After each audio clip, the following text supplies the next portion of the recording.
mí se me critica por todo, o sea, no me molesta nada.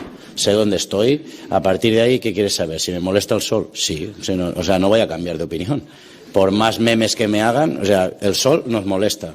El campo seco no nos beneficia. No voy a parar hasta que haya una norma con exactitud, porque en todos los deportes hay una norma por la superficie. ¿Por qué en el fútbol no? No me tengo que callar. En el golf, si el césped no está bien, no se juega. En el golf, si el césped no está bien, no se juega. En el golf, si el césped no está bien, no se juega. En el tenis, si llueve, se para. Este programa es presentado por agrogolfsolutions.com, asesoramiento integral en campos de golf y césped deportivo. Estamos con Luis, árbitro internacional de España, que nos va a contar desde el punto de vista de los árbitros situaciones referentes al campo y al mantenimiento. Sabemos que los greenkeepers hacemos el trabajo de que esté todo bien, todo como corresponde, pero muchas veces se pierde el tema agronómico con el tema de lo que ve el árbitro, que no es lo mismo a su vez que lo que ve el jugador. Todos vemos algo distinto. Entonces, Luis, por ejemplo, ¿cuánto tiempo llevas arbitrando? Desde el año 97. Desde el año 97. Vamos, o sea, el año 1997, no 97 después de Cristo. O sea, estamos cumpliendo casi 30 años de arbitraje. Sí, efectivamente. Digamos que las primeras reglas las habrás leído en tabletas de arcilla, en escritura cuneiforme. En escritura cuneiforme casi, sí. En todo ese tiempo, obviamente, hubo cambios en las reglas, hubo más de uno. No hablaremos mucho de eso hoy específicamente, pero ¿te ha tocado ir a revisar campos o prepararlos antes de torneos importantes? Sí, varias veces. Por suerte he tenido que ir varias veces. Es una tarea más difícil de la que parece. Piensa que a nivel de un campeonato nacional de España, español, digo campeonato, no torneo, pues suelen ir 4 árbitros y están desde 2 días antes de que empiece la competición, marcando el campo, preparando el campo, y otra de las funciones que tendríamos el árbitro y el director del torneo sería hacer las reglas locales, siempre que haya unas situaciones que no puedan estar contempladas en el libro de reglas. Se añaden las reglas locales. Hay reglas locales que pueden ser para un campo y en otros campos no hace falta. El caso más claro es una torre eléctrica con los cables que pasen por medio de la calle. Hay campos que no hay ni una torre ni un cable que pase por medio del campo, y hay campos que sí que lo tienen. Entonces ahí habría que meterle una regla local, porque las reglas no contemplan esa situación. Siempre que hay una situación que no se contempla, hay que hacer una regla local. Ok. Y, por ejemplo, ¿y quién decide, por ejemplo, el corte de la altura de RAF y quién ve si es correcta, si no es correcta? Todo eso es trabajo del director de la prueba. Los campeonatos, los torneos, lo hace el campo. Lo suele hacer el campo. Pero eso es una prueba importante, lo decide el director de torneo, lo mismo que la posición de banderas. La situación de todas las reglas locales tiene que estar supervisadas por él, y él pone también los CIS y las banderas. Es el trabajo del director de torneo cuando hay una prueba importante. Digamos, a nivel de federaciones en España, ¿cuál es la diferencia entre un torneo y un campeonato? Porque me lo estás como diferenciando. Es que estoy diferenciando porque torneos pueden ser organizados por la nacional, organizados por la federación territorial y organizados por el club. Serían torneos. Y los campeonatos, también los clubes pueden organizar campeonatos, como puede ser el campeonato del club, masculino o femenino, pero eso también es campeonato. ¿Cuál es la diferencia? La diferencia es en que a los nacionales, sobre todo los campeonatos importantes, los jugadores que van pues son lo mejor que hay en España. Tanto si son niños, jóvenes o adultos o seniors, cuando la palabra campeonato significa que la prueba es más importante.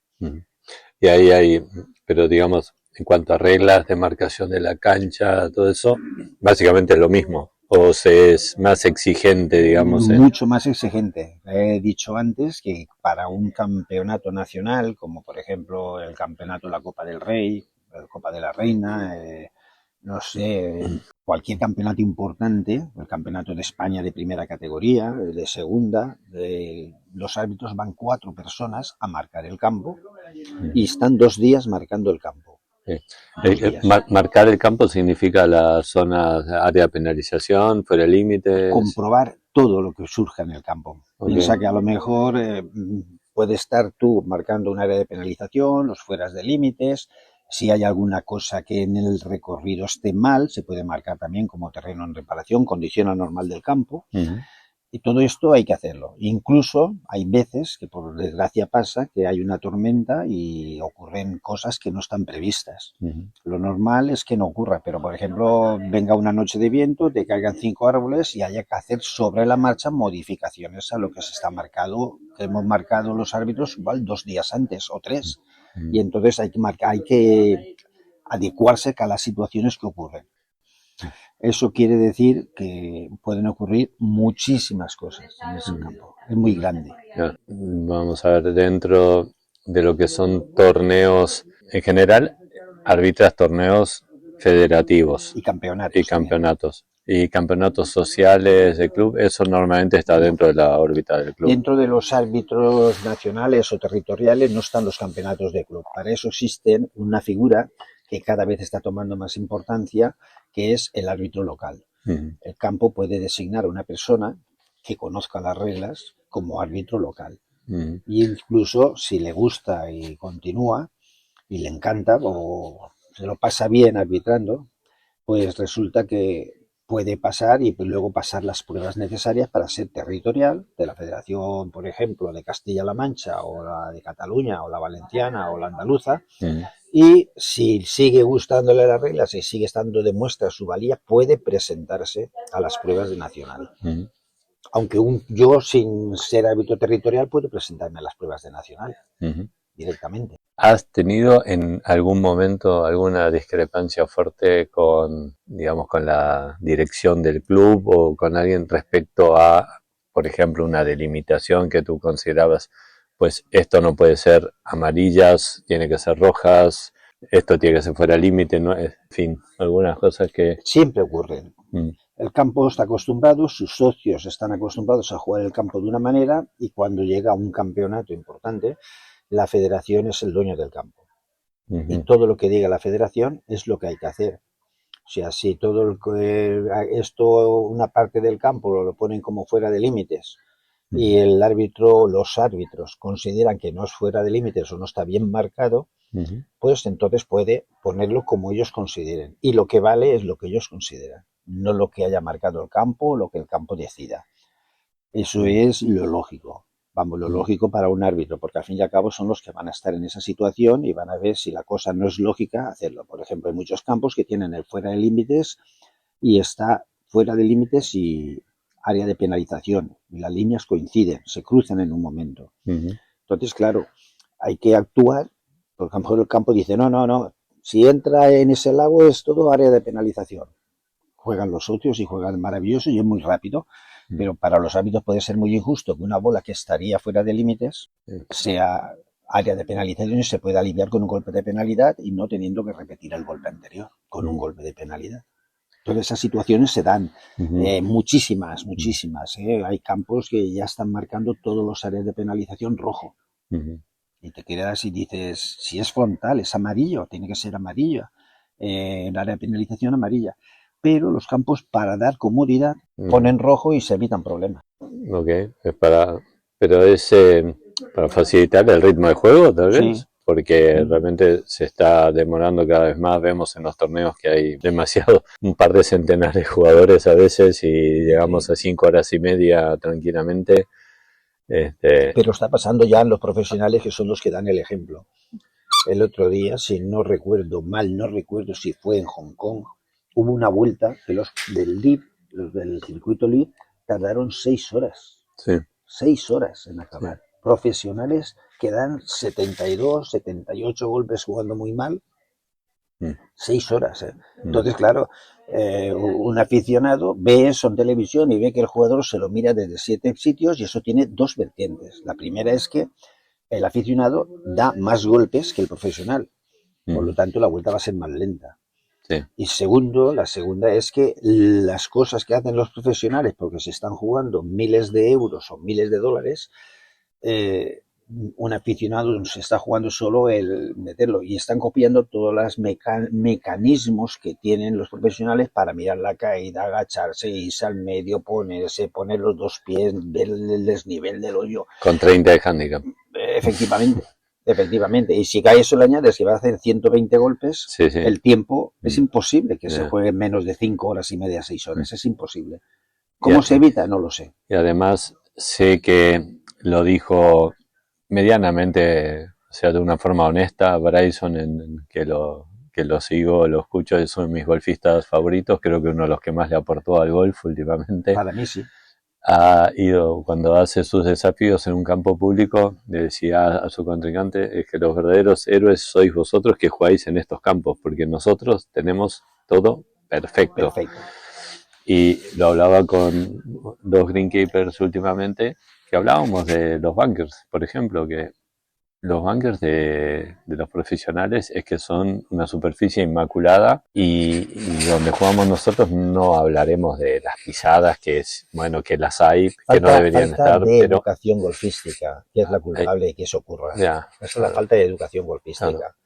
Hay una cosa que cuando uno rastrilla el bunker, rastrilla como quiere, cuando no es así. Si tú rastrillas, si el bunker tiene una dirección de juego, deberíamos de rastrillar, y digo deberíamos, en la dirección de juego, para facilitar la bola del siguiente jugador, o que esté liso perfecto, pero como las tiene púas, deja rayas, esas rayas que no sean en contra del palo, que sean a favor del palo, pero eso no lo hace nadie porque no tiene educación golfística. ¿Pero eso es regla de etiqueta o no, tú se lo dirías?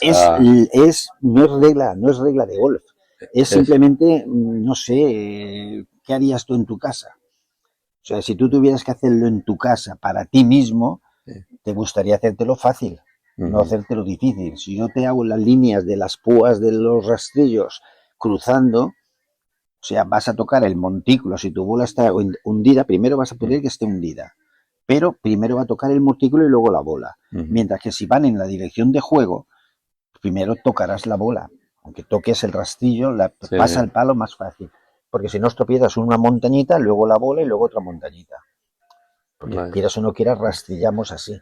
Esas cosas son importantes, pero son reglas de etiqueta, no son reglas de golf. Lo mismo que yo piso el bunker y tengo que rastrillar mis pisadas, por favor. Eso está claro. Pero ahora te voy a hacer una pregunta sobre la cuadratura del círculo, la eterna discusión. ¿Dónde tienen que ir los rastrillos? No hay nada legislado, puede estar dentro o estar fuera. No hay nada legislado, nada. Hace poco jugué en un campo en Barcelona que tiene bunkers muy grandes y directamente los ponen en el centro del bunker. Es más, tú sales rastrillando y vuelves a tirar el rastrillo dentro. Como, otra vez. Claro, la lógica entiendo que es para evitar que el rastrillo ayude a que la bola no entre al bunker. Efectivamente, pero también puede impedir, si está dentro, que la bola salga. Si está dentro, puede impedir que la bola salga. Es que por eso no hay nada legislado y nadie se atreve a legislar esos pequeños detalles que son importantes, pero que nadie se atreve a legislarlo porque es imposible. Es imposible. Es decir, yo he jugado campos donde el rastrillo se pone alto. Hay un agujero en el suelo con un plástico y ahí ponen el rastrillo y está en el aire. Entonces, claro, dices, eso es mejor, hay menos espacio, pero el que juega y le pega un golpe perfecto que va por arriba, va volando y va a green y resulta que le pega y se le cae en el bunker, también dice, es que tampoco es justo. Hay cosas, no sé, siempre me repito sobre lo mismo de que el estado del campo y el trabajo del greenkeeper y todo está tanto limitado, favorecido o al revés por el presupuesto. Evidentemente, un club con un presupuesto altísimo tiene otro tipo de manejo, de estado del campo, de lo que quieras. O sea, no todo es una busta, siempre uso la misma referencia, pero porque es el campo casi por excelencia. Ahora, en campos, por ejemplo, nosotros estamos aquí en Valencia, en mi campo, es un campo que tiene ciertas pendientes, no es tierra buena, digamos que es muy pedregoso, donde se forman muchos regueros, donde evidentemente la situación no es la ideal ni para el greenkeeper, ni para la gerencia del campo, ni y menos para los jugadores. ¿Cómo tratas tú situaciones que son grises? Es decir, hay situaciones grises, por ejemplo, un reguero de agua que es claramente un reguero de lluvia por donde escurre el agua, pero que hace una semana que no llueve. Se me queda la bola y no la puedo sacar porque está prácticamente injugable. Eso que se considera que es falta de mantenimiento, no lo voy a decir porque hay veces que no se puede, no se llega, no hay maquinaria, por lo que sea. No está marcado en azul. No es que... Ese es el problema. Ese es el problema, que el campo debería marcar o tener una regla local. Tener una regla local. Es decir, un área de penalización es cualquier conducción de agua, contenga agua o no, por definición. Entonces, si tiene agua es una manera, si no tiene agua es eso, es la misma. Si el agua pasa habitualmente, estoy hablando de regueros grandes. Sí. Los regueros que se suelen hacer en los búnkeres o regueros pequeños que pueda haber en medio de la calle porque ha pasado un canalillo de agua, que sí que ocurre muchas veces, pues la única solución es una regla local que la puede poner el campo, como regla local del campo.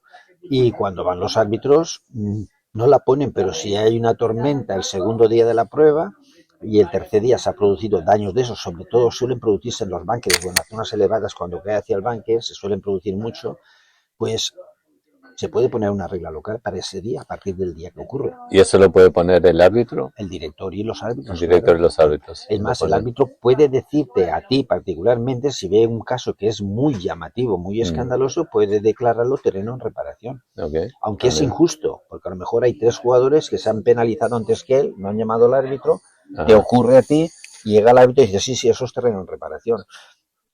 Es un poco injusto. Claro, eso es en la situación que se da, no antes, sino en el transcurso de la prueba. Eso ocurre muchísimas veces, que por el motivo que sea, una máquina ha hecho una hendidura no profunda, no de una cuarta de bola que se da alivio por terreno en reparación, aunque no esté marcado, por condición anormal del campo, una rodadura de una máquina que ha pillado terreno húmedo, entonces la bola se queda, pues no sé, una cuarta de bola metida dentro de esa rodadura. El árbitro en ese momento puede decirte, oye, aliviate, no tienes penalidad.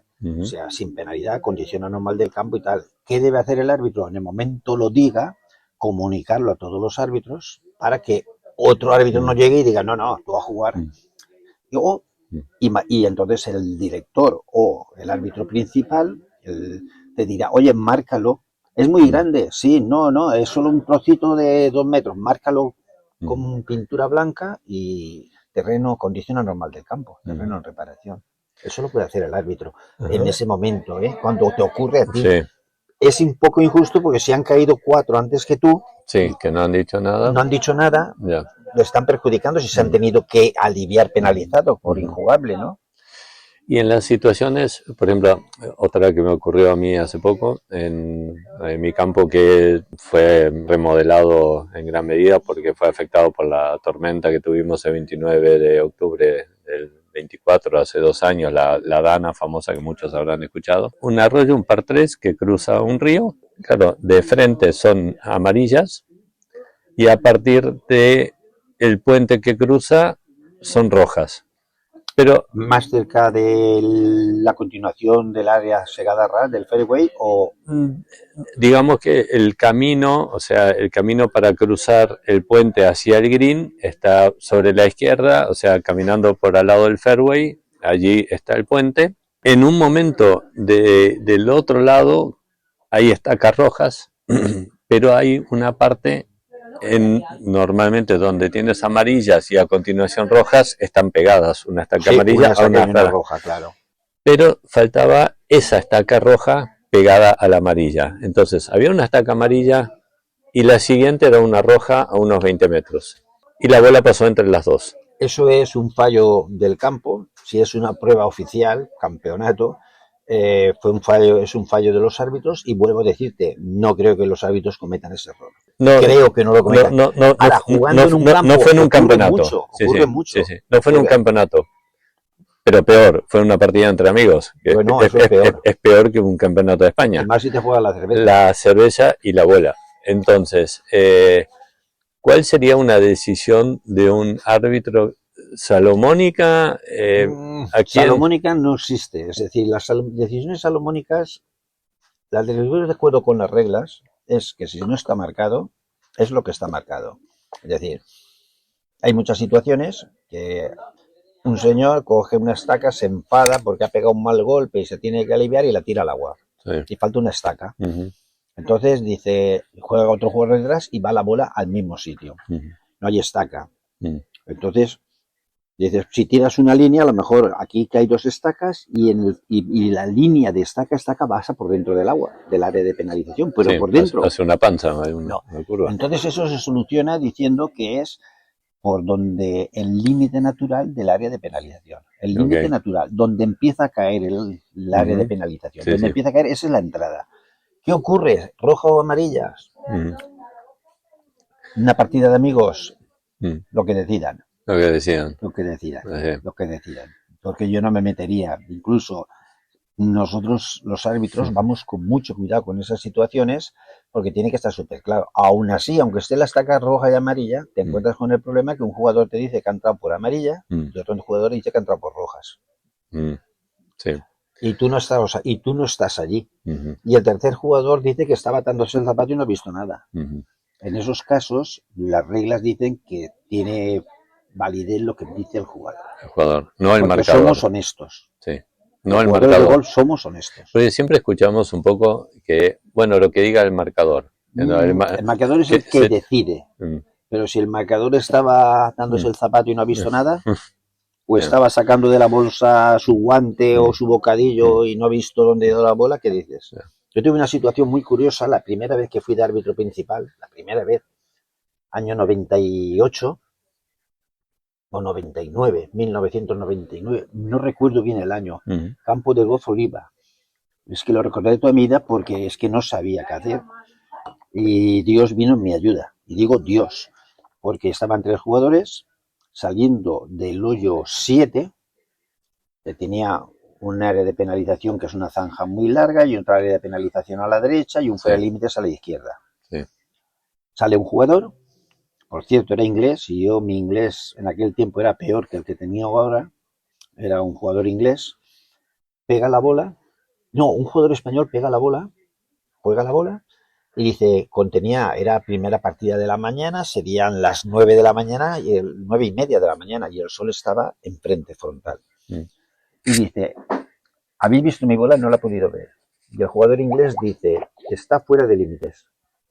Y el jugador español dice, ¿qué va? Si ha caído en el agua, está en el área de penalización.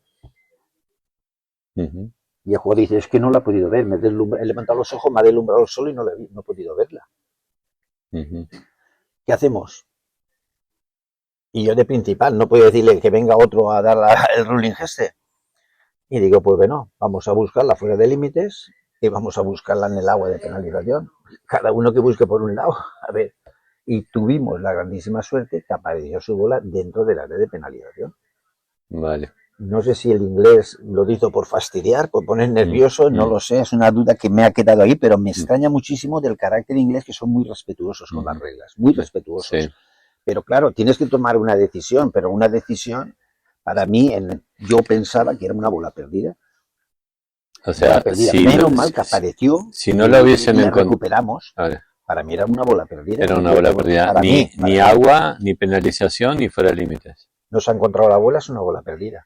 Tuvimos suerte que la vimos, el agua había agua muy clara, en la zanja, en la acequia esa, había un agua muy clarita y vimos una bola. Conozco la acequia y fue un milagro. Y vio su marca y su número de bola. Creo que era una Pinacle, si no recuerdo mal, era una Pinacle número 2 y tenía su marca. Entonces el jugador dice, no, esa es mi bola, mírala. Y para el jugador inglés se quedara más tranquilo, sacó más bolas con su marca. Okay. Ahora, puede ser una bola que jugó el día anterior, que estaba practicando el campo, o no. Pero claro, ¿cómo decides ahí? ¿Cómo decides ahí? ¿Alguna vez has tenido una situación que se haya vuelto violenta por reglas, sí, pero por eso, justamente algo así del campo que digas, oye, porque no se encontró, porque el RAF estaba alto, porque... Normalmente los árbitros tenemos un montón de características. Aparte de no sé, conocer perfectamente las reglas, aunque cada vez es más difícil, sobre todo después de la modificación de 2019, que las reglas están más claras que estaban antes, más claras para encontrar las penalizaciones y encontrar las situaciones, pero son más difíciles porque cada vez el jugador tiene más razón. Y eso me parece bien para el jugador, pero me parece muy mal para un árbitro. Muy mal para un árbitro. Aparte del conocimiento de reglas, tenemos una serie de cosas, características que marcan el sello de ser árbitro. Tenemos que tener prácticamente un conocimiento de las reglas, por supuesto. Luego tenemos que ser capaces de estar concentrados durante 7 y 8 horas que duran las competiciones, ¿eh? Porque el jugador tarda 5 horas, por decir algo, pero nosotros estamos 8 y 9 horas en el campo. Sí, sí. Entonces, claro. Y en verano con 40 grados y lo que quieras. Y tienes que estar concentrado y tienes que estar pendiente y mirando para que nadie pierda turno de juego, para que nadie pierda espacio en el campo y tiene no sé qué, y le dices a uno y le dices, oye, que vais lentos y encima te dice, que hemos estado esperando todos los hoyos anteriores. O sea, cosas de esas tiene que tener mano izquierda para poder solucionarlo. Situaciones conflictivas, por suerte para mí no he tenido nunca. Sí que he tenido más o menos simpáticas. Simpáticas sí. Recuerdo también una que un jugador, cuando al principio de estar yo arbitrando, un jugador sacó una bola con una patada de un arbusto para poder jugar. Entonces un árbitro lo vio y se lo dijo. El 15º palo. No, el 5º palo no era una pata de palo, si no teníamos que haber visto. Pero entonces el jugador... se le puso un poco así, me llamó a mí, mira, me ha pasado esto y tal. Yo fui allí, hablé con él y le digo, mira, tú dices que no, ¿vale? Tu marcador dice que sí, el tercer jugador dice que sí, el árbitro te ha visto. ¿A qué estamos jugando? Y el señor, simplemente con esas palabras, me dijo, lo siento, y se fue. Digo, no te vayas, fírmale la tarjeta al que tú marcabas, porque si no se está descalificado, porque no hay marcador de los sellos que lleváis jugados, ¿no? Total, muy bien, me lo aceptó muy bien, firmó y se fue, pero para el árbitro que estuvo, la situación fue violenta. Y lo mismo que te acercas a un jugador que dice, mira, te he avisado ya 2 hoyos que vais perdiendo tiempo, estás jugando muy lento, a partir de ahora entras en reloj. Y se expone al tiro, e incluso han habido casos que insultan. No es lo normal, ¿eh? No es lo normal. Situaciones que dices, me pasó en el Bosque, por cierto, en el campo de gol del Bosque de Valencia me pasó que un jugador en el par 3 del hoyo 12 se le quedó la bola dentro del área de penalización contra la cuesta. Pegó allí un golpe tonto y se le quedó allí la bola. Entonces, estoy hablando con reglas antiguas, ¿eh? Sí. Con reglas antiguas. El jugador se puso, por cierto, campeonato senior de la Comunidad Valenciana del año 2004 por ahí. Se puso el jugador para jugarla y apoyó el palo. En la penalización estaba prohibido antes del 2019. Sí. Y entonces un compañero le dice, oye, no puedes apoyar el palo. No puedes apoyar el palo. Dice, ¿no? Dijo, no, esos son 2 golpes de penalidad. Ah, pues bueno, como no he jugado, cojo la bola y me alivio que solo es un golpe. Empezaron a hablar. Que sí, que si no, si 4, que son. Y el tercero no tenía ni idea. Dice, yo qué sé, los golpes que son. Total, que estaban ahí discutiendo, se estaban acalorando y tuve la desgracia de pasar yo por allí. Total, que me llaman. El que había apoyado el palo y se dropó fuera, me apoya el palo. Dice, mira, ven, por favor, ven ahí y soluciona este problema. Este tío me dice que yo tengo 2 golpes y yo creo que solo es 1.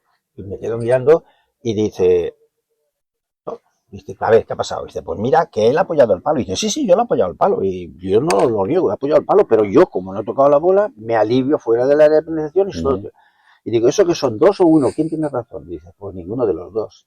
Dice, las reglas antiguas de antes del 2019. Y digo, porque son 3. A ver, porque ahí se escuchó una dulce voz del marcador que dice, le dijo, ves tú, tonto, por preguntar. Te hubieras apuntado 2 y no pasaba nada. Y yo, tampoco es eso, tío. Porque la desgracia es que no conocemos las reglas. Pero a ver, cuéntame por qué son 3. Porque al final... 2 por apoyar y 1 por aliviarse fuera. Y 1 por aliviarse fuera. O sea, En aquel tiempo, ¿eh? No, Hoy no, en día no, sería no. uno por aliviarse fuera solo. Hoy en día. Uno para liarse afuera, pero es interesante porque te deja la duda de que el que discutía, que tenía Uno claro, y el jugador uno sí, y el otro dos. el jugador decía uno porque, claro, igual podía aducir de que lo apoyó, pero porque estaba buscando la bola, por lo que No, en sea, aquel tiempo ni apoyando para buscar ni bola. para buscar bola. Nada. Pues mira, no, es que las reglas son... A ver, y ya que estamos dentro, el otro día estuve en un campo y me hizo correr un poco, fui a un campo rústico por aquí, y me empezaron a mostrar, no, porque mira, esto madriguera, es que había madriguera de todo. Topos, aquí hay topos. Eso que ves allí, daño de tejones. Más arriba de jabalíes. O sea, estaba hecho una pena. Pero me lleva a la pregunta de, estoy jugando. Ahora están los campos últimamente donde hay agua y patos. Y pues la gente encima les da de comer, les encantan los patos. Voy, le pego un pato. ¿Qué pasa? Nada. Nada. A jugar como quede la a bola. jugar como quede la bola. Claro. Quedas donde juegas. Si queda dentro del pato, lo perforo porque pegué un drive y... Hombre, si queda dentro del pato, el pato en el momento está muerto, ya es una obstrucción. En teoría no es una obstrucción, pero ya hay una regla de gol que te permite aliviarte del pato. Eso me pasó a mí y no pude darle alivio a un chaval que jugaba bien al gol, jugaba era handicap 3 en aquel tiempo, y no recuerdo si fue en Mediterráneo o en Panorámica. Piensa que estoy hablando de hace mucho más de 20 años. Y la bola se le quedó encima de una rana o un sapo, no distingo muy bien si es un sapo o es una rana porque estaba patas arriba, muerto. Y la bola se le quedó encima, prácticamente encima entre una pata y el cuerpo. Y me dice, ¿qué puedo hacer? Y digo, jugar. Dice, ¿cómo voy a jugar ahí? Dice, pues declararla injugable, a 2 palos de distancia, repetir el golpe o hacia atrás en línea comandera, todo lo que quieras con un golpe de penalidad. Dice, claro, un handicap bajo es muy difícil que regale un golpe al campo. Claro. Muy difícil, un handicap bajo. Entonces, tuvo que jugar. Y qué decirte cómo quedó la rana y cómo quedó el palo del chaval y cómo quedó la ropa del chaval. La rana o el sapo, que yo no sé cuál era, porque tampoco lo vi tanto. Sé que el sapo es más grande, la rana, pero era un buen tamaño. Y se le quedó encima, entre el muslo de la pata y apoyado contra la tripa del pato. Estaba allí patas arriba, pobre animal. Hoy en día eso se puede quitar y no tienes penalidad. Y si la bola se mueve... Lo puedo quitar considerando... No, es una regla nueva que ha salido en el 2019. ¿Pero qué considera? ¿Que es un animal muerto? Un animal muerto y entonces cualquiera de eso, pues no tienes. Hoy en día lo del pato, tú te puedes aliviar sin problema. Lo quitas, si la bola se mueve, la repones y si se ha quedado dentro del pato, pues tendrías que dropar si es en calle. Si es en green, tendrías que ponerla. Que colocarla. Un pato me desvíe la bola y esto no pasa nada. ¿Y si es un perro que coge mi bola, el perro del vecino en la urbanización? Pero se pone ¿La a bola jugar está en movimiento o Sí, parada? sí. Esa es la pregunta. A ver, bueno, te Gran pregunto las dos. Había un perro que no se ponía a jugar con las bolas, pero que siempre estaba dando vueltas por el campo. Pero digo, perro ve pelota. Perro le gusta jugar, empieza... Si la bola está parada, es un retriever y se da un golden. Y se va corriendo. Sí. Eso nos pasó algo parecido, pero con un niño en Costa de Azar, cuando había un trozo de valla rota y había una comunión y los niños vieron una bola del green y se fue corriendo, entró, cogió la bola y se fue corriendo fuera de la valla. Nada, no pasa nada. El jugador repone otra bola, eso sí, ha perdido una bola, pero no es él. Y si, siendo un perro, porque lo mismo si la bola está en movimiento, es más complicado. Pero si la bola estaba quieta en su sitio... Si la bola estaba quieta, vale. Si está en movimiento... o repone, o coloca, lo que quieras. Si estaba en reposo sería colocarla, porque tú no has visto dónde. No, reponer es poner siempre en el mismo sitio. Colocar es donde tú crees que él estaba. Y si estaba en movimiento, pues es prácticamente lo mismo, porque en el momento la coja con la boca, ya está en reposo la bola. Aunque hubiera llegado al hoyo. ¿Me explico? Son esas cosas que están ahí. Es interesante tres definiciones, por dos que me has dado ahora. Colocar, reponer y dropar, que nunca es lo mismo. Son tres situaciones Muy distintas distinto. que tienes que Reponer es cuando el jugador está obligado a poner la bola donde estaba, exactamente donde estaba. en el mismo sitio. Si en green, por ejemplo, tú pegas un pad de 7 metros y lo tienes que repetir porque ha golpeado al que sostiene, por cualquier motivo, hay muchos sitios para repetir. Entonces tú la tendrías que reponer, pero tú no sabes exactamente dónde está repuesta, dónde está el sitio exacto, entonces te permiten colocarla. Vale. ¿Sabes? Si tú, por ejemplo, hay un charco dentro de green y tú tienes tu bola aquí y tiene que pasar con el pad y tiene que pasar por encima del charco, te puedes aliviar. Pero el punto de alivio puede estar hasta incluso en RAF. Porque el green sea muy raro, el agua está aquí, y entonces el sitio más pronto que da libre del charco puede estar en RAF. Y en RAF, como el jugador tiene derecho a colocar, a reponer su bola, en el punto de alivio la puede colocar. Reponer no sería colocarla, pero aunque sea en RAF. La gente diría, no, en Firewire hay que dropar siempre. No, depende, hay situaciones en que no. Lo mismo que tú puedes dropar en green. Que son situaciones raras que ocurren. Sí. Que se queda la bola en una palmera al lado de green, tú la estás viendo, la identificas, o la declaras injugable. Si la identificas, la declaras injugable, y a lo mejor ese punto de la palmera está dentro de green. Y tú tendrías que dropar en green. No colocar ni reponer.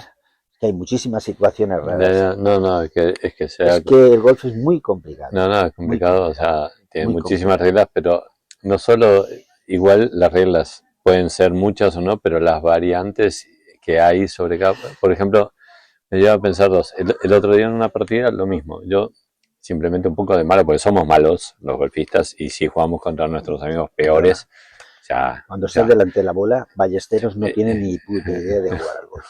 Cuando estás delante de la bola. Eso es otra cosa lo que salga después. Pero en ese momento, la voy a hacer haciendo tirabuzones la bola. Y además, como sabemos, las primeras reglas que se abolieron fueron las de etiqueta.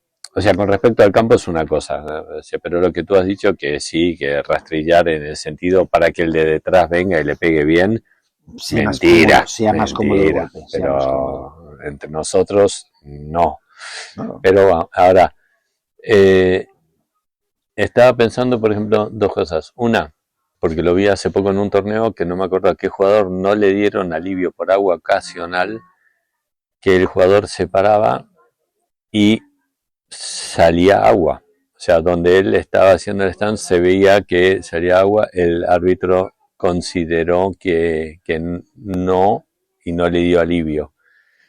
El otro día yo tuve una situación similar y un poco con cierta maldad. Mi compañero, había llovido anteriormente, pisaba y presionaba fuerte para que salga agua. Yo le digo, no, vas a sacar petróleo también, o sea, si sigue presionando. Y esto digo también un poco, es que tiene que ver con los estados de los campos. Ahí, bueno, aquí llueve menos. Hoy estaba hablando con un greenkeeper coterráneo de Argentina, donde llueve más, donde es más normal las situaciones de humedad en el campo serán distintas, pero hasta qué punto es permitido aliviarse por agua ocasional.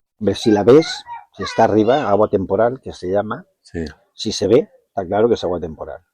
Si no se ve, pueden haber dos situaciones, que simplemente deberías aliviarte solo en el caso de que tú te coloques en tu stand con el palo preparado para golpear y que alrededor de tu zapato se ve agua. De uno de los dos pies es suficiente. Alrededor de los zapatos. Nada de presionar. Nada. Tú te tienes que colocar, pones el palo en su posición como si fueras a jugar y te mira los pies. Si hay agua alrededor de los zapatos, es agua temporal. Si no, nada. Es mucho más difícil cuando hay barro. Muchísimo más difícil porque el barro está húmedo, pero tú te pones en el barro y no sale agua, a jugar. A fastidiarse. A jugar. El campo se juega como se encuentra. En los campos, cuando he ido a jugar a Irlanda o a Escocia, play as it lies, se acabó la discusión. Sí. Ya, aparte no hay gente ni nadie en el campo, tú donde está la bola, juégala. Una cosa importante, ser árbitro es, para mí, tuve la suerte de tropezar, porque lo bonito no es arbitrar. Estás en contacto con la naturaleza, es pesado, no puedes decir que sea una comodidad, porque estás a veces desde 2 horas antes que empiece la competición, estás en el campo, es decir, apenas haya luz, ya se está en el campo y eres el último límite del campo. El último. No el jugador, sino tienes que esperarte por si ha habido alguna reclamación en la zona de entrega de tarjetas para decidir qué ha ocurrido, quién tiene penalidad, cómo está el tema. Hay que decidirlo, entonces no puedes irte nada más terminar. Mete la última bandera, te vas, es imposible, tienes que quedarte. Son muchísimas horas, es pesado. Pero tiene una cosa maravillosa, que es, yo lo comparo como ser árbitro, tienes que pasar una serie de exámenes y una serie de pruebas. Tienes que tener un conocimiento profundo de las reglas, pero un conocimiento profundo de las reglas y saber interpretarlas. Y saber interpretarlas. Te cuento un caso. Un jugador handicap 0 se fue debajo de un naranjo. Debajo de un naranjo. Entonces, el jugador se arrodilla, no se pone una toalla en los pies que estaría penalizado, se arrodilla y va a jugar un golpe así porque estaba a 15 metros de green. Y va a jugar un golpecito, pero en ese movimiento de swing, su mano chocaba con una rama gorda del naranjo, una rama baja del naranjo. Sus manos le pegaban, la salida de eso le pegaba el naranjo. Y el árbitro no le dio alivio. No le dio alivio. Yo conocí al chaval y le dije, cuando termines quiero verlo contigo, cuando termines. No le dio alivio, tuvo que declarar injugable y jugó. Y él, perdón, ¿por qué debería haberle dado en todo caso alivio? Te lo explico. Entonces, el árbitro consideró que no era un golpe razonable, no era un golpe razonable, porque se iba a romper la mano contra la rama. Pero claro, estábamos hablando de un handicap, que era 0 en aquel tiempo. En aquel tiempo era 0. Entonces, yo me quedé con la copla, digo, yo, que entonces era handicap 14, o me la hubiera declarado injugable y me hubiera salido del naranjo. Y entonces, cuando terminemos la prueba, quiero ir contigo a ver la situación. Porque no para decirle que el árbitro se había equivocado o no, sino que... Y me dice, mira, Juan, una cosa que tienes que tener clara, que yo soy handicap 0 y no puedo regalar un golpe al campo. Porque ese golpe de que le regalo al campo significa que tengo que hacerme 2 verdis. Y verdis no me hago todos los días 16. Si me hiciera 16 me hubiera importado bien poco. Pero verdis me hago 4, 5, 3, 2, 1, ninguno. Y entonces dice, vamos a ver la situación. Y me puso la situación. Y dice, ¿qué golpe ibas a hacer?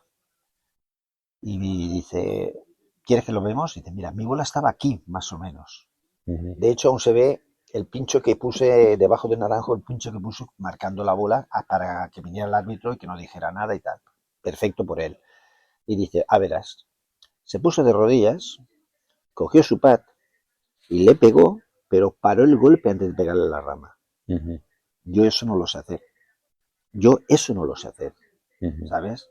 Entonces, claro, la bola llegó a green y estaba de 2 green en par 3, que podía fallar el pad y hacerse un 4 o meter el pad y hacerse un par. Y así de la otra manera ya entró de 3, declarando el injugable entró de 3. Por eso el árbitro tiene que saber interpretar y a quién te diriges, ¿sabes? O sea, jugador profesional, hoyo 16 de escorpión de los nuevos, 16, se le queda en el bosque de la derecha con una arqueta de cemento. El jugador se coloca, pone el pie izquierdo encima de eso y la bola la tenía aquí para jugarla. Y llama al árbitro. Y el árbitro le dice, ¿qué quieres? Dice, ¿qué vas a hacer? Dice, el árbitro considera que jugando hacia calle no tenía alivio, no le molestaba la arqueta. Pero si jugaba y dice, es que yo pienso sacarla por el fuera del límite, como si se apuntara al green del 17, cerrando la bola para llegar a green. Te quedas y dices, el árbitro decidió que era un golpe irrazonable porque tirarla por fuera límites y que cerrara para que llegara a green y tal. No le dio alivio. Entonces el jugador jugó con el pie arriba de la arqueta, el otro pie abajo, por encima jugó y la dejó así y se hizo birdie en el hoyo 16. Se hizo birdie. Después de ver eso, porque era la última partida del día, la última partida ya de la competición, eran los 3 mejores jugadores, me quedo mirando y el árbitro metió una lección. Te quedas, porque son esas lecciones de árbitro de toda la vida, porque ya el pobre hombre ya falleció. la respuesta que le dio fue, dice, y si sabes hacerlo, ¿por qué me pides alivio? O sea, que era para haberle dicho, se hizo verde el chaval, se hizo verde. O sea, y te quedas, pero el árbitro, Sergio sí, y el chaval se puso a reírse. Si sabes hacerlo, no me pidas alivio, Aldo. ¿Por qué vienes a pedirme alivio? Ya, Cuando tenía derecho de alivio. tenía derecho, sí, hombre, Sí, se pero, pide, se pero tiene, que sí, iba a jugar apuntando al green del 17 para sí, que la sí, bola cerrara sí. y llegara al green del 16, y lo hizo. Por eso el jugador tiene que interpretar, es decir, yo no puedo pensar como handicap 14 si ese golpe es viable o no, porque yo me pide a mí el ruling y se lo deniego también, porque para mí es un golpe irrazonable, porque yo soy incapaz de hacerlo. Un árbitro no puede pensar así, tiene que pensar lo que está haciendo, un árbitro tiene que pensar lo que está haciendo y tiene que pensar si es viable o no es viable, si es posible o no es posible, porque para mí es imposible, pero para este chaval maneja los palos de una manera que te alucinas, Claro, ¿sabes? pero sí, ahí ya estamos entrando en el terreno de la subjetividad y de estás con un scratch o con un handicap 30, aunque las reglas, porque si vamos al tenis o a cualquier otro deporte, que siempre comparo un poco, las reglas son iguales para todos, no son interpretación No, de no, nada. eso es una cosa que tienen que tener los árbitros muy claro, muy claro, muy claro, muy claro, muy claro. Porque, por ejemplo, la clásica disyuntiva, te puedes aliviar en una madriguera de conejo, una madriguera de animal. Ahora, hoy en día, se está poniendo una regla local que si te interfiere en la bola o el área de swing, sí, pero si es con el stand, no te puedes aliviar. Ni de una topera, ni de nada. Pero es una regla local que ponemos los árbitros para los campeonatos. Pero la bola, si la bola está dentro te puedes aliviar. Hay situaciones muy curiosas. Lo que pasó, ¿cuál fue hace poco que fue, no sé, justamente si Bryson, que le cayó en un hormiguero? Y le dieron alivio a algo porque alegó un montón de tierra del hormiguero. Sí, que salvo que sean hormigas rojas, en cuyo caso también tiene derecho. Hormigas rojas. Si eran hormigas rojas, tenía derecho. Entonces, pero tenemos que saber también de zoología, de todo, de botánica. De todo. Y si son ortigas, yo como soy agrónomo, soy ortiga venenosa, pero igual el árbitro no lo sabe, no sabe, o tienes que saberlo. No te da alivio. Sí. O sea, yo me voy allí con un sarpullido. Pero de esos hay muchos casos, o sea, de animales es muchos casos. O sea, en un búnker había una víbora enrollada. Pero víbora digo porque yo vi una niña de niño y veí la cabeza muerta, pero vi una víbora y vi la cabeza triangular. Y digo, esto no es una serpiente normal. Si hubiera sido una serpiente normal, y la abuela estaba pues a 2 metros de la víbora, digo, pero este chaval se coloca allí y empieza a decir tontería, la víbora le viene y le pica. Y le di alivio. Dentro del búnker, más atrás, perdió distancia, pero le di alivio al chaval. Pero que esas cosas es que puede ocurrir. Un cocodrilo que te sale de repente del agua, tío. En Miami, por ejemplo, un caimán te sale. Jugué en Costa Rica y iba a buscar una bola que se me había caído al barranco y mi primo dice, no te metas ahí porque está lleno de serpientes y víboras. El árbitro tiene que ser neutral y su objetivo es ser súper neutral, porque es la clave de todo. Es que tienes que tomar las decisiones rápidas, lo más rápidas que puedas. Si tienes duda, puedes decir, sigue jugando y luego te diré si tienes penalidad o no, porque tengo dudas. Pero la decisión tiene que ser rápida, tienes que darle confianza al jugador y tienes que tener un buen trato con él. Un buen trato en el sentido de que, aunque le penalices, porque siempre decimos lo mismo, yo no te penalizo, te has penalizado tú. Pero claro, es muy fácil que uno diga que la culpa es suya. Te pillan matando a alguien y dices, soy inocente. Se ha puesto él en la trayectoria de la bala. Claro. Se ha puesto él. Entonces, claro, casi nadie de los jugadores acepta la penalidad de buen grado. Luego, al cabo del tiempo, te lo reconocen. O sea, yo tengo la competición por equipos que se hace una competición por equipos, entonces tuve que descalificar a la pareja de un equipo, en cuyo caso el equipo no puntuó 0. Luego quedó segundo de todos los campeonatos que se juegan. No lo entendían. Al final, uno de los dos, porque estaban utilizando el reloj para medir cuando estaba prohibido. Entonces, uno que era colombiano, creo que era colombiano, el otro era médico, estaba trabajando en un hospital y un compañero también era médico, eran 4 médicos los que jugaban en el equipo. Total, que jugaban con unos ingleses y total, miraban. Yo no estaba allí, yo estaba de director en esa prueba y el árbitro no hubiera ninguna denuncia ni nada. Cuando llegaron los jugadores, los ingleses dijeron, no firmamos la tarjeta porque este señor le hemos avisado 5 o 6 veces que no podía mirar el reloj porque le estaba dando la distancia a su compañero y yo le dije, yo no estaba, háganme usted un informe y lo tramitaremos y que decida el comité de la prueba, porque yo esto no lo puedo decidir, yo no he visto nada y a los árbitros no les han preguntado nada. Y estaban allí discutiendo los 4, los 2 ingleses, hablando todos en inglés y yo enterándome del 20% de la conversación. Y al final el otro compañero del médico, el médico español, le dijo, pero ya está bien, si lo has estado haciendo, joder. ¿Tú sabías que estaba prohibido? No. En las reglas de antes del 2019, daba igual, la ignorancia no era esa. Hoy en día tendríamos problemas. Hoy en día tendríamos problemas si dice eso. Dice, yo no sabía que eso estaba, no se podía hacer. Luego me compré el reloj y el reloj me daba las distancias y otra. Total, que el otro dice, pues bueno, yo tampoco lo sabía. Antes del 2019 estaba descalificado en la pareja. Total que lo descalifiqué. Y coincidí con ellos al año siguiente, no sé en qué campo, fue en el Saler, también, y vino el capitán del equipo, me dice, Juan, ¿puedes venir conmigo? Digo, ¿qué quieres? Dice, sí, puedo ir, estoy de director, puedo ir contigo. Dice, ven. Y estaban los otros 3 allí. Dice, queremos hacerte una foto contigo. Digo, ¿una foto conmigo? ¿Por qué? Pues me vais a hacer vudú, me vais a poner clavitos y cosas así, vudú. Dice, no, coño, no. No, queremos tener el recuerdo del único árbitro que ha tenido huevos a descalificarnos. O sea, yo digo, joder, yo no he tenido huevos, tío. Yo no tenía huevos, yo tenía la situación. La decisión fue que tu compañero dijo, dice, sí, pero es que tenías toda la razón. O sea, pero al tiempo, en ese momento la discusión era bastante violenta en la zona de entrega de tarjetas. Pero tienes que tener, lo que he dicho antes, un poco de mano izquierda, buen trato con los jugadores, hay que tener buen trato con los jugadores. Antes de entrarle a cualquier cosa. Ahora, buenos días, ¿qué? ¿Cómo estáis jugando? Fatal, bueno, no sé cuál, tío. ¿Y qué pasa por aquí? ¿Necesitáis ayuda? Cosas de estas. Porque si no, pues bueno, puedes llegar ¿Cuál es el campo más top o que más te haya gustado, que más te haya impresionado de los que has...? No, eso son sensaciones personales. Yo estoy enamorado de un campo que se llama Villamartín. Enamorado, porque es el tercer campo de la Comunidad Valenciana, Villamartín.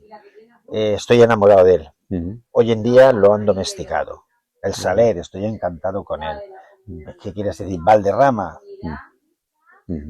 Cuando yo lo jugué, hace ya al menos 7, 8, no más, 9 años o 10 años, es como jugar los pros. El fairway estaba mejor que los greens del campo que yo jugaba. Los fairway mejor que los greens. O sea, es increíble. Pero es que estabas jugando y de pronto salía un señor que no se sabía dónde estaba, hacías una chuleta y te decía, no, por favor, no lo toques. Y venía él y te reparaba la chuleta a él. Y mira que yo juego y hago pocas chuletas cuando yo juego. Pocas. Pero una, o sea, salía un señor y te la reparaba él. Y el campo estaba, te digo, mejor que los greens del campo que yo jugaba, estaban los fairway de la calle de Valderrama. Y San Roque, el Old Course de San Roque, enamoradísimo me tiene también. El Old Course de San Roque, Sotogrande, me tiene enamorado. Pero por diseño, mantenimiento, paisaje, por todo. Todo. No podría sacarle una pega. Luego ahora hablan muy bien de Montecastillo, pero no lo conozco. Montecastillo no he jugado ni nada. He jugado campos muy bonitos, pero... ¿Y campos que te han dificultado enormemente la tarea de arbitraje, por lo que sea? Hay campos que los suyos están muy separados unos de otros, y entonces es muy difícil arbitrar. Hay campos que están metidos dentro de urbanizaciones, y si estás en el hoyo 1, ves solo el 1. No ves ni el 2, ni el 3, ni el 4, ni el 5, ni el 7. Te vas al 2 y ves el 2 y el 3. Te vas al 6 y veis el 6 y el 7. Van serpenteando entre las casas. Entre las casas, o sea, han hecho los campos dentro de urbanización y el campo de golf es el jardín, ¿no? La zona verde que hay que dejar por metro por vivienda. ¿sabes? claro, Vendo por sí, sí. vivienda. Entonces, claro, ahí no se puede arbitrar. O sea, Y- o envías 12 árbitros o no. Y sin ponerle nombre, porque lo bueno siempre se puede decir, pero lo malo sin ponerle nombre. Pero ¿has tenido alguna vez un arbitraje en un campeonato, en un campo que haya estado realmente desastroso? Eh, O, ¿sí? La peor que jugué, que he arbitrado, veía ahora ya no se puede hacer, pero se podía hacer entonces, dropábamos, la zona de alivio estaba a 2 palos, Dos palos de a liga. 2 palos, la zona de alivio, Pero en un para campeonato. poder colocar bola porque el campo estaba hecho polvo, polvo, Mm, polvo, polvo. Y colocábamos a 2 palos. Y claro, no puedes decir en el hoyo mm, 1 a 2 palos, en el hoyo 2 a 1 palo, en el mm. hoyo 3 a 2 palos, en el 4 a 2 palos, en el 5 a Y 1. eso El 6 no se en alivia. un campeonato federativo. ¿Sí? Federativo. ¿Sí? El campo se les fue o sea, estaba programado, creo que era para el 7 de septiembre, y se les fue en la última semana de agosto por el calor, se les quedó Madre mía. hecho polvo, ¿eh? Hecho polvo. En 2 semanas Mm, se fue el campo, ¿eh? Y el campo ya estaba programado y la gente apuntada, mm, ¿sabes? Y el campo no avisó de cómo estaba el campo, porque si no se hubiera suspendido antes de empezar. Pero una vez ya mm, allí, pues dijimos, vamos a sacarlo todo. Piensa que cuando va a un campeonato van 4 árbitros, un director, según la importancia. O sea, en la Copa Puerta de Hierro que arbitré en Las Palmas, pues eso, 4 árbitros tal. Entonces, claro, pero va el director de la prueba, un secretario, 4 o 5 o 3, 4 o 5 del comité, ujú, más el presidente de la federación, que siempre suele estar un día o dos en esas ujú, pruebas importantes, el presidente de la federación y algún acompañante. O sea, la federación está movilizando un mínimo de 10 12 personas mm, para un campeonato importante. 10 mm. 12 personas. Entonces, Sí, sí. claro, si tú movilizas 10 o 12 personas que se hacen Mm, sus planes de mm, trabajo, porque mm, mucha gente de los comités, por ejemplo, trabaja y mm, entonces tiene que pedir días libres, días de vacaciones para poder asistir a la prueba, que al fin y al cabo son 4 o 5 días mínimo, mm, ¿sabes? Entonces, claro, esa gente ya lo tiene programado y no puede decirle, oye, suspendemos y la semana que viene volvemos, mm. ¿sabes? Porque Claro, hay que claro. programar mucho más cosas. Total, Bueno, esa vez fue una locura. Después en el año 2011, 2011 por ahí. mm. 2011 por ahí. Una locura campeonato. Por Europa internacional, ¿has No, hecho Europa algo? no he ido. He arbitrado Europa, campeonatos internacionales, pero en en España. España. En España. Mm, El campeonato europeo senior de arbitreo, en la cual el handicap más alto que vino a jugar era handicap 3. mm. Pluses habían, Todos, pierdo la cuenta. claro. O sea, el femenino Mm, también lo he arbitrado en el Internacional Senior de mm, Campeonato de España Internacional Senior, no, Internacional Femenino, mm, ¿sabes? Eh, la Cámara de Profesionales, la Copa de Profesionales Santander, todo el circuito Santander, he arbitrado mm. muchas veces en Santander también, en ese plan. Pero, Bueno, mira, ser árbitro tiene una putada. Entre otras cosas, tiene que estar bien físicamente, mm, aunque no lo parezca, ¿eh? ya. Tiene que Sí, sí. estar bien físicamente, porque son muchas horas y tienes que estar de pie muchísimo rato, Mm. muchísimo rato. La gente dice, no, te sientas en el buggy y pasas allí 8 horas, vamos, no hay nada de cuerpo humano que aguante 8 horas o 9 horas en un buggy sentado. Y Ni de la, coña. y la mejor es la conciliación familiar, porque estar después sábado y domingo fuera de casa y esas cosas, Y ¿no? no estás haciendo lo que te gusta, que es jugar al golf, Claro. y estás intentando ayudar a jugadores a que jueguen al golf, Pero por total por eso, una dieta, sí, sí, por una dieta. no por ni la mitad de medio pat que se está jugando el. ¿Quieres que te cuente por qué soy árbitro yo? Es A ver, acojonante. a ver. Handicap 28, que era el que te daban para ir a jugar. Mm, Estuve un año jugando en mi club, Handicap 28, apenas me lo cumplía y me apunté a una prueba a jugar. En un hoyo que tenía un agua delante, un jugador pilla green de uno, yo me fui al agua, pero bueno, mi historia no cuenta, pilla green de uno y el otro jugador pilla en el green también de uno. ujú, El green estaba en un pendiente y el primer jugador patea, la bola toca el hoyo, sale escupida por el hoyo y se le fue al agua, que eran estacas amarillas. ujú, Entonces, el otro jugador dice, tienes que irte al otro lado. Y me preguntaron a mí, ¿verdad que tiene que ser al otro lado? Y yo decía, no tengo ni zorra idea, yo donde juego, yo no tengo agua en ningún sitio, no tengo ni idea de lo que hay que hacer. No tenía ni idea. Total, pum. Y el otro dice, no, no, no, no, yo voy a repetir el golpe desde el punto que estaba. Y encima, metió el pad.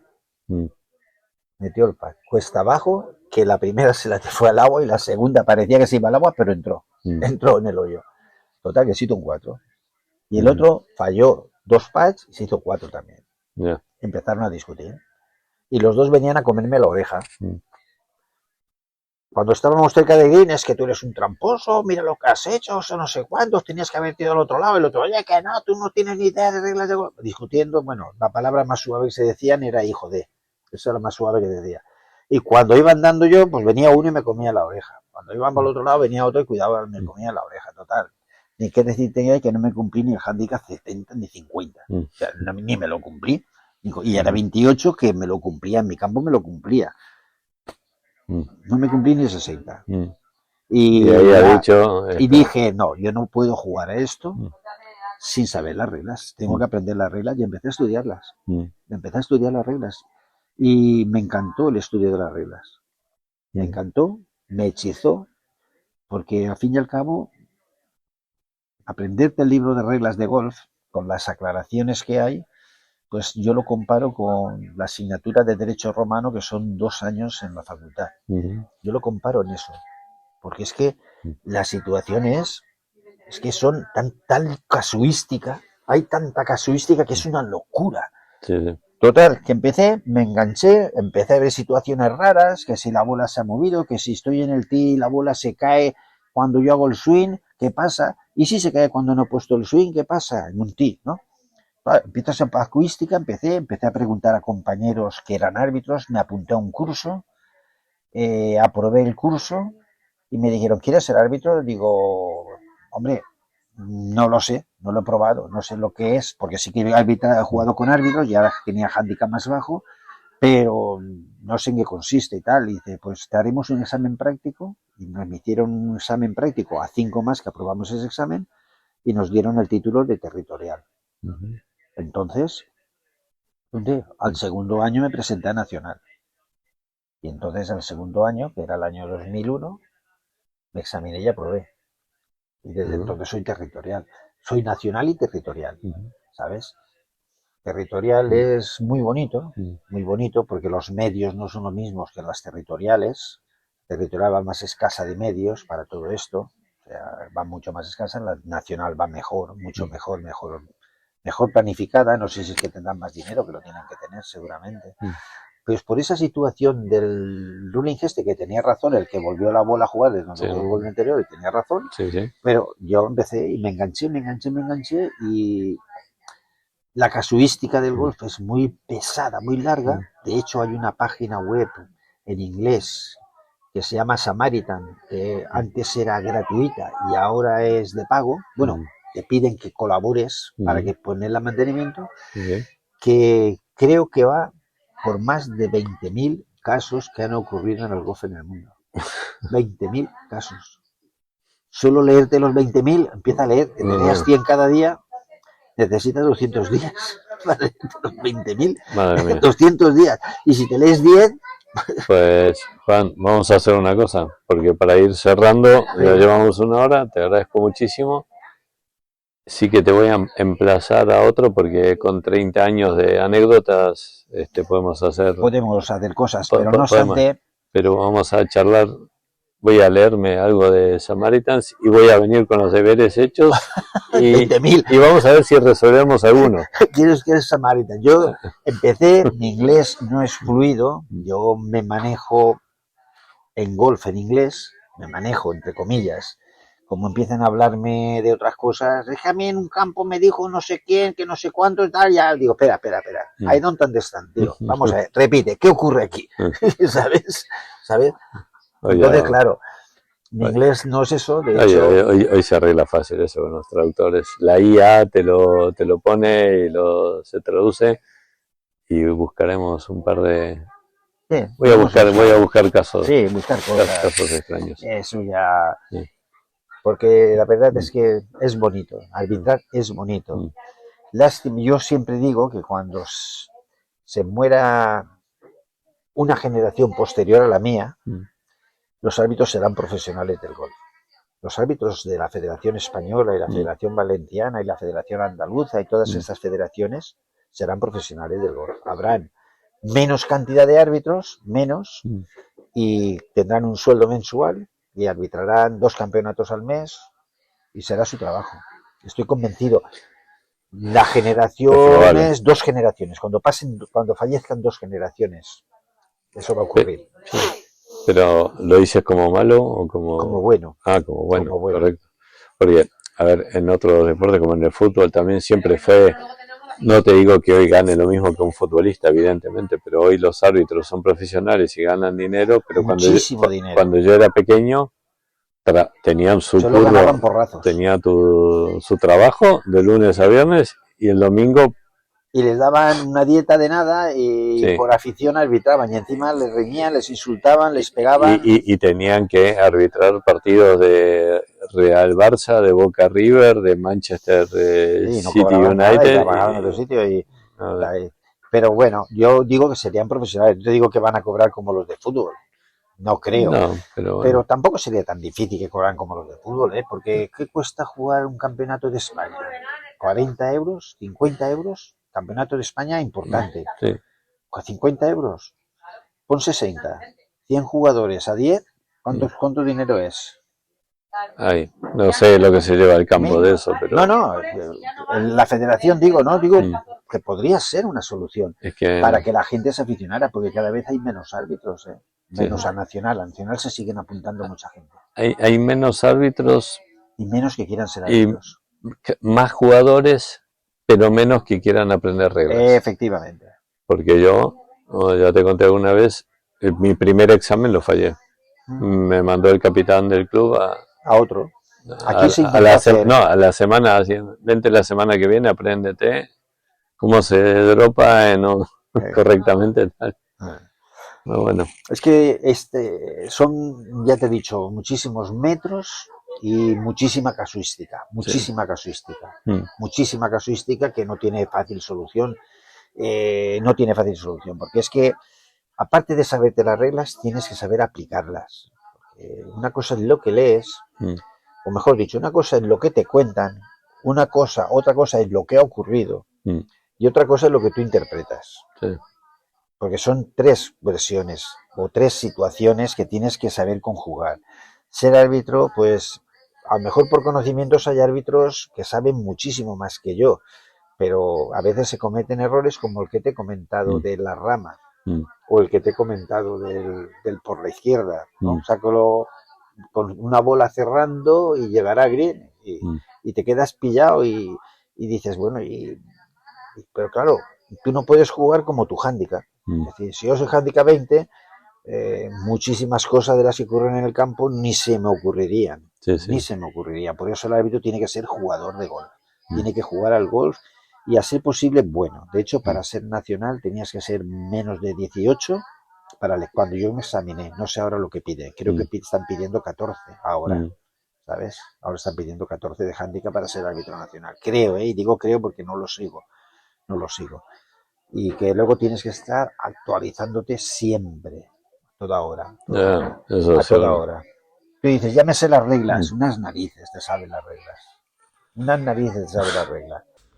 Bueno, Juan, muchísimas gracias por haberme dedicado este tiempo y habernos contado tantas anécdotas interesantes y divertidas, y especialmente no tanto en lo relacionado a los rulings, que tal vez algún día haremos un capítulo, sino de las anécdotas específicamente vinculadas al campo y a lo que sucede en los campos de golf, con distintas situaciones que pueden ocurrir. Te agradezco muchísimo y bueno, quedas emplazado para la próxima. Un abrazo. Pues bueno, ha sido un placer estar contigo y participar en este capítulo de tus programas. Siempre es bonito colaborar con alguien que se preocupa por hacer cosas de golf y extender el golf, este deporte tan maravilloso con el que participamos todos. Pero que te quieres callar de una puta vez ya. Va al agua, joder, te quieres callar de una vez ya.